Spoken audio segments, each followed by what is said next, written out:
Welcome to another class in the series of Ibn Ezra and the Parasha. My name is Rabbi Dweck, and this week in Parashat Vayishlah, we'll look at the question of why was Yaaqob so worried? So the Pesukim mention when Yaaqob hears about Elisha coming with the 400 men, Pesukim tell us, Vayira Yaaqob me'od vayeser lo. Yaaqob was fearful, and he felt very pressured in terms of his worry and his concern. And what does he do? He split his people into two. Notice they're called Am, the nation with him, and the animals and the Gemalim to two camps. And what does he declare? Vayom, and he tells the people, this is his plan. If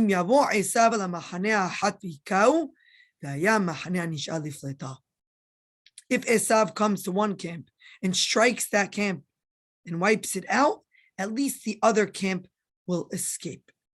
And the question becomes, A, what exactly is Yaaqob thinking about doing this? What is his strategy? And B, why is Yaaqob so fearful if he was promised promises of prosperity and the livelihood and children and descendants from HaKadosh Baruch Hu? So when Ibn Ezra begins, Yaaqov is thinking,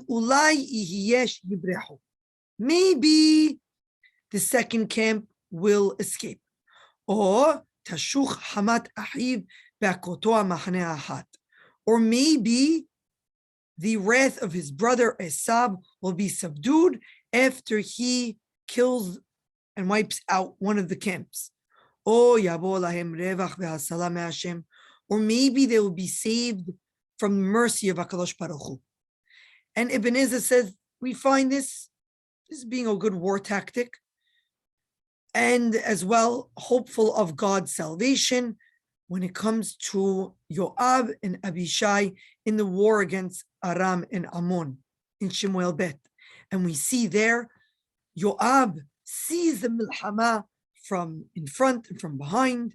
He chooses all the people to go to war. And he splits the people into two, similar to what Yaaqov does here. He places half the troops in his hands and half the troops at the leadership of his brother Abishai. And he says, Vayomid, im tehizak arami minni, vayita li lishu'a, ti bnei Ammon yahasku mimecha, ve'alachti leoshia lach. We have two camps, but then he has a prayer there. Hazak v'nit hazak, ve'ad amenu ad are Elohenu, meaning this is ultimately up to God. So we see here a war plan, but as well praying for the mercy of HaKadosh Baruch Hu. And Ibn Ezra mentions here, quoting what Rashi says, Uma she'amar Rabbeinu Shlomo she'elifleta be'al korho u'derech derash.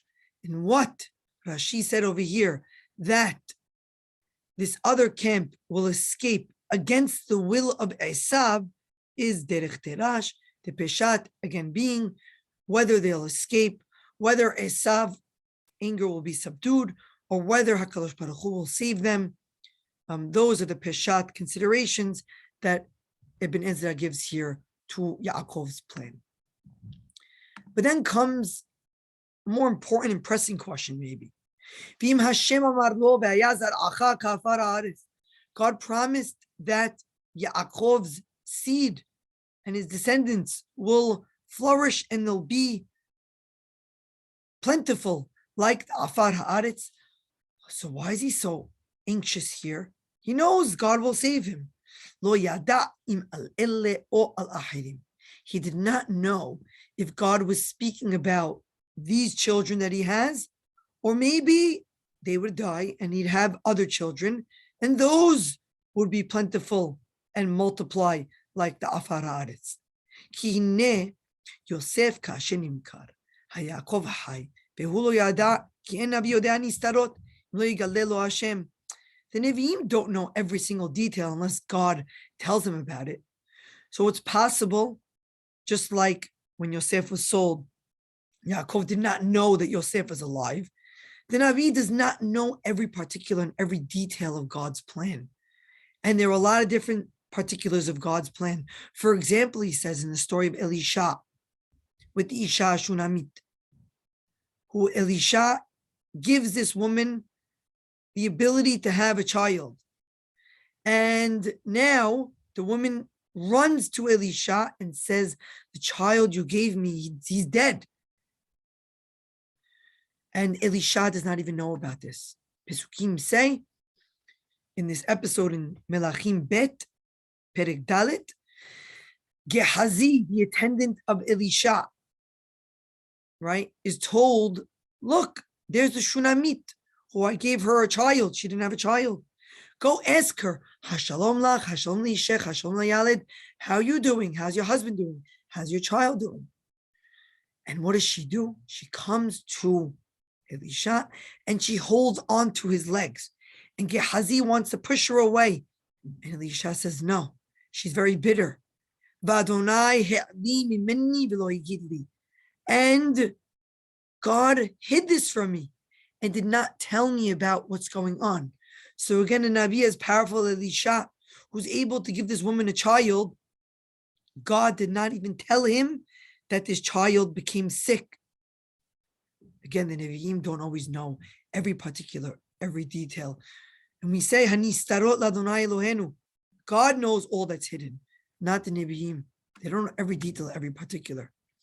Gam zot teshuvah l'shoalim, ech pahad Yaaqob ve'Hashem ibtiho. God said, I'm going to be with you. But again, he's worried, he's concerned. Right? He's worried and he's concerned. Nevi'im don't know every detail. It could be that when God says, I will do good with you and I will help you, it could be that was only for Yaaqob, not for these children that might possibly die in this war against Esav. And then Ibn Ezra gets into the discussion of Yaaqov being fearful of the fact that he might have made a sin. And he says here, Be'od yadanu, very important concept. Kichol avon katon vegadol keneged ha'oseh. Every sin, small or big, in comparison to who did it, that's how we judge it. If it's a small sin and a small error, for a big person, for an important person, that sin will be called a gadol. It will be called a big sin. Yaakov pahad shemeh hata o shagag machshavato u'ba'abur ze lo yeh Hashem imo. He was fearful that he sinned with action, or that he made a mistake in his thoughts even.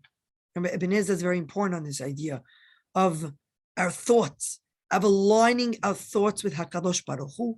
He speaks about this later on when it comes to the Lo Ta'aseh of Lo Tahmod.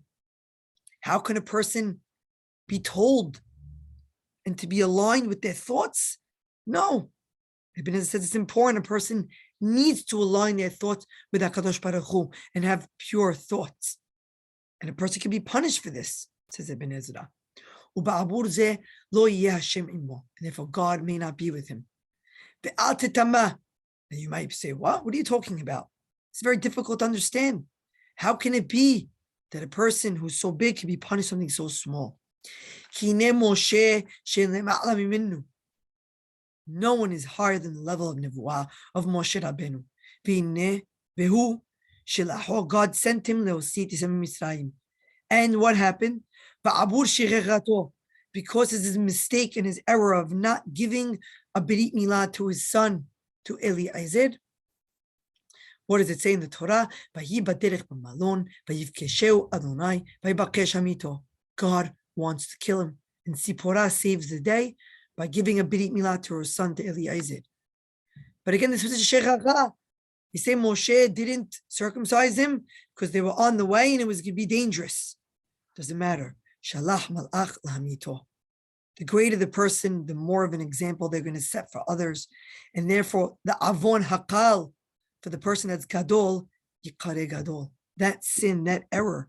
And according to Ibn Ezra, even shagag b'machshavato, with his mind, with his thoughts not being aligned with HaKadosh Baruch Hu, even for that, Yaakov can be fearful. Vayira Yaakov me'od vayesir lo, to be fearful of Esav and facing up against Esav. Thank you again for joining us for another class in Parasha Plus, Parashat Vayishlah. For more classes, please visit TanachStudy.com. Baruch Adonai Le'olam. Amen ve'amen.